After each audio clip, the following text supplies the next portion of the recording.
नमस्कार मित्रों, आज हम आपको बताएंगे कि कलयुग की शुरुआत कैसे हुई थी।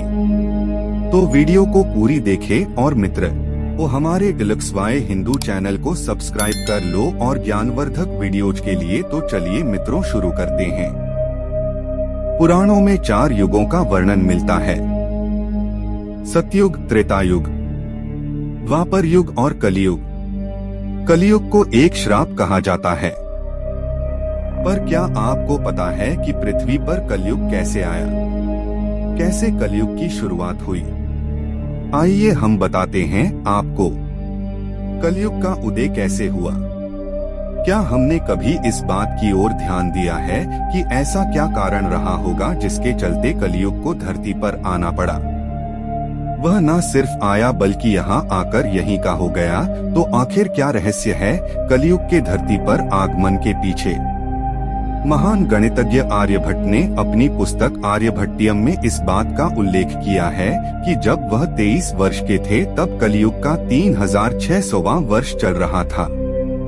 आंकड़ों के अनुसार आर्यभट्ट का जन्म 476 ईस्वी में हुआ था। गणना की जाए तो कलयुग का आरंभ 3102 ईसा पूर्व हो चुका था। युधिष्ठिर ने दिया राजपाट परीक्षित को। जब धर्मराज युधिष्ठिर अपना पूरा राजपाट परीक्षित को सौंपकर अन्य पांडवों और द्रौपदी समेत महाप्रयाण हेतु हिमालय की ओर निकल गए थे, उन दिनों स्वयं धर्म बैल का रूप लेकर गाय के रूप में बैठी पृथ्वी देवी से सरस्वती नदी के किनारे मिले। गाय रूपी पृथ्वी के नयन आंसुओं से भरे हुए थे, उनकी आंखों से आंसू बह रहे थे। पृथ्वी को दुखी देख धर्म ने उनसे उनकी परेशानी का कारण पूछा। धर्म ने कहा, देवी तुम ये देखकर तो नहीं रो रही कि मेरा बस एक पैर है, या तुम इस बात से दुखी हो कि अब तुम्हारे ऊपर बुरी ताकतों का शासन होगा?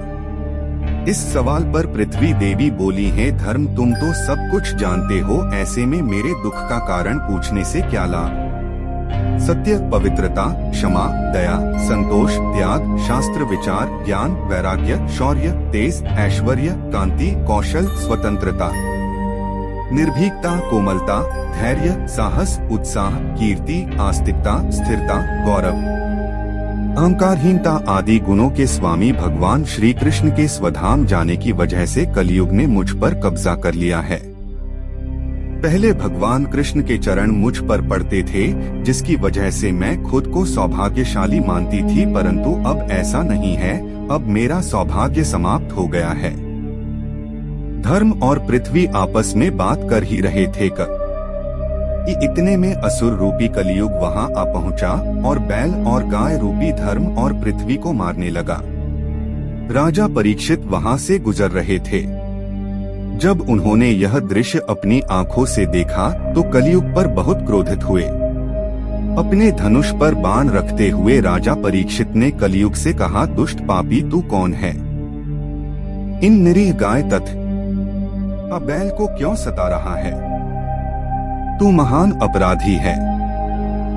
तेरा अपराध क्षमा योग्य नहीं है, तेरा वध निश्चित है। राजा परीक्षित ने बैल के स्वरूप में धर्म और गाय के स्वरूप में पृथ्वी देवी को पहचान लिया। परीक्षित राजा ने उनसे कहा, हे वृषभ, आप धर्म के मर्म को भली भांति जानते हैं, इसलिए आप किसी के विषय में गलत न कहते हुए अपने ऊपर अत्याचार करने वाले का नाम भी नहीं बता रहे हैं। हे धर्म, सतयुग में आपके तप, पवित्रता, दया और सत्य 4 चरण थे। त्रेता में 3 चरण रह गए, द्वापर में 2 ही रह गए और अब इस दुष्ट कलयुग के कारण आपका 1 ही चरण रह गया है। पृथ्वी देवी भी इसी बात से दुखी हैं। इतना कहते ही राजा परीक्षित ने अपनी तलवार निकाली और कलयुग को मारने के लिए आगे बढ़े। राजा परीक्षित का क्रोध देखकर कलयुग कांपने लगा। कलयुग भयभीत होकर अपने राजसी वेश को उतारकर राजा परीक्षित के चरणों में गिर गया और क्षमा याचना करने लगा। राजा परीक्षित ने शरण में आए हुए कलयुग को मारना उचित न समझा और उससे कहा, कलयुग तू मेरे शरण में आ गया है, इसलिए मैं तुझे जीवन दान दे रहा हूँ। किंतु अधर्म पाप, झूठ, चोरी, कपट, दरिद्रता आदि अनेक उपद्रवों का मूल कारण केवल तू ही है। तू मेरे राज्य से अभी निकल जा और फिर कभी लौटकर मत आना। परीक्षित की बात को सुनकर कलियुग ने कहा कि पूरी पृथ्वी पर आपका निवास है। पृथ्वी पर ऐसा कोई भी स्थान नहीं है जहां आपका राज्य ना हो, ऐसे में मुझे रहने के लिए स्थान प्रदान करें।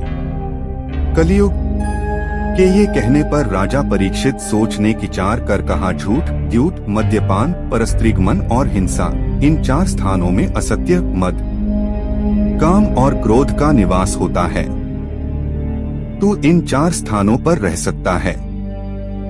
परंतु इस पर कलियुग बोला, है राजन, ये 4 स्थान मेरे रहने के लिए अपर्याप्त है, अन्य जगह भी प्रदान कीजिए मुझे। इस मांग पर राजा परीक्षित ने उसे स्वर्ण के रूप में 5वां स्थान प्रदान किया। स्वर्ण रूपी स्थान मिलते ही कलियुग ने राजा परीक्षित के सोने के मुकुट में वास कर लिया।